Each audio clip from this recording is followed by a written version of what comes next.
तो मैंने सोचा आपके चरणों को छूकर मैं इस सीरीज की शुरुआत करूंगा। स्वामी विवेकानंद श्रीसृष्टि स्कूल के उसका एक डायलॉग था बदमाश, तो सबसे पहले उनके दिल से आवाज निकली होगी बदमाश। आप टीचर बनना नहीं चाहते थे, तो क्या ऐसा माहौल बना जिसके वजह से आप टीचर बन गए? 7वें साल में था कि मेरे पिताजी की डेथ हो गई। एक बच्चा उम्र से पहले ही बड़ा होना शुरू हो जाए, उसकी जो स्थिति होती होगी वो मेरी होने वाली थी। आप इतना कंसिस्टेंट एक जॉब में कैसे रह पाए, वो बताइए। आप जिसका भी नाम लें, जो भी संस्था में आए, बड़े बड़े, चाहे वो संगीतज्ञ हों, चाहे वो फिल्मी स्टार रहे हों, शशि कपूर हों, चाहे अनूप जलोटा हों, या और भी आप नाम ले सकते हैं, जगजीत सिंह जी हों, इन सबके कार्यक्रमों का संचालन करने का अवसर मिला मुझे। मेरे साथ में आपकी लाइफ जर्नी आप शेयर कर रहे हैं और ये वीडियो बना रहे हैं, कैसा लग रहा है आपको? मैं उन ऐसे बच्चों को शैतान कहता था।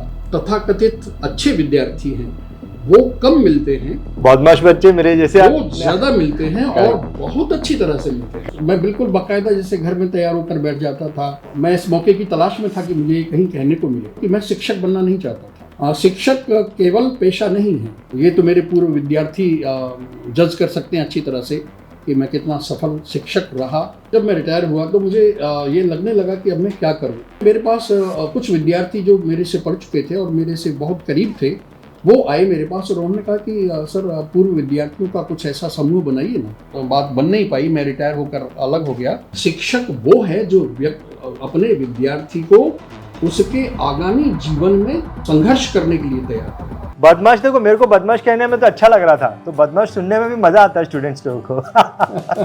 एक विद्यार्थी थे रंजीत सोनी। अच्छा, मेरा नाम भी रंजीत सिंह ही है। अच्छा। मैं आपको अपॉर्चुनिटी दे रहा हूँ सर, ऐसा कोई बच्चा आपके कार्यकाल का आप बताइए जो कि आपका मतलब कि आपको ऐसा लगता है सबसे बढ़िया बच्चा था पढ़ने में। मैं 3-4 विद्यार्थियों के नाम लूंगा। चलिए, एक ही बैच था। आपके क्या एथिक्स थे जिसको आप फॉलो करते थे? आपके नियम क्या थे? मैं बहुत हार्ड वर्किंग व्यक्ति हूँ। अब मैं इतना मजबूत हो गया हूँ कि अब वो संघर्ष मुझे परेशान नहीं करता। तो आपको अगर इस एक्सपीरियंस के साथ पास्ट में जाने का मौका मिले तो आप वो जो अशोक वशिष्ठ उधर पढ़ा रहा है उसको क्या सलाह देंगे आप? फाइनेंशियल फायदा होगा कि नहीं होगा उसको देखना मैंने कभी नहीं माना। कौन बच्चा आपकी लिस्ट में सबसे बदमाश था? एक जन का नाम तो लीजिए। अगर आपको वापस से पीछे जाने का मौका मिले इस एक्सपीरियंस के साथ में, तो आपके जो कलीग्स थे उस वक्त जो आपके साथ पढ़ाते थे, उसमें से किसको कुछ सलाह देना चाहोगे आप? उस समय लोग हमको अमर अकबर एंथोनी। हाँ, क्या बात है। सबसे बड़ा अचीवमेंट आपको ऐसे दिमाग में क्या आता है कि this was my biggest achievement as a teacher? 34 साल के बाद जो 11 साल है, मैं 11 साल में चुप नहीं बैठा रहा। ऐसे बच्चे का नाम लेना चाहेंगे आप, आपके स्टूडेंट का, बच्चे तो नहीं बूढ़े हो गए, जो आपको ऐसा लगता है कि इस व्यक्ति ने जिंदगी में सबसे ज्यादा सक्सेस को हासिल किया? और आज वो ग्रुप ऑफ कंपनीज चलाते हैं जो ब्रिज कंस्ट्रक्शन का काम करती है, ब्रिज रेस्टोरेशन का काम करती है। अच्छा, आपकी जिंदगी का अगर आपको निचोड़ निकालना पड़े ऐसा लर्निंग का कि भाई मेरी जिंदगी की ये लर्निंग है, तो क्या बोलेंगे आप? जब बच्चा पैदा होता है तो उसे नहीं पता होता है कि वो कहाँ जाएगा। आपकी इस जर्नी का सबसे पीक पॉइंट क्या था, क्या लगता है? ये 2008 की बात है, 8 और 7। अभी भी स्टूडेंट्स आपको फ़ोन करते रहते हैं, मिलते रहते हैं, मुलाकात होती रहती है? इस मामले में मैं बहुत रिच हूँ। जितने भी पढ़ने लिखने वाले बच्चे थे, शैतान बच्चे, सब 80s के हमारे टाइम के बच्चे सब न्यूट्रल हो गए। तो संदीप, आई डोंट नो, मुझे पहचाने, लेकिन 13वीं क्लास में हम लोग साथ में थे विवेकानंद डिग्री कॉलेज में।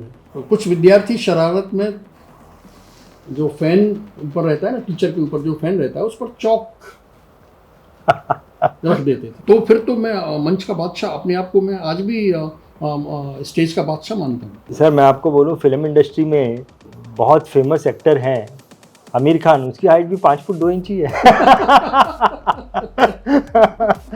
मुझे जो प्रिंसिपल बनाया गया था वो 5-6 टीचर्स को सुपरसीड करके मुझे मैनेजमेंट ने मौका दिया था। इतना भी समय आपके साथ ये गुजारा, मैं अपने बचपन को पूरा जी रहा था। तो ये जो लोग हैं जो आपको इतना स्नेह करते हैं, कई लोगों तक तो आप पहुंच भी नहीं पाते हैं, इनके लिए कोई गाना बोलना चाहोगे, गुनगुनाना चाहोगे?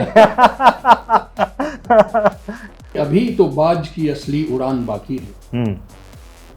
अभी तो बाज की असली उड़ान बाकी है, तुम परिंदों का अभी इम्तिहान बाकी है।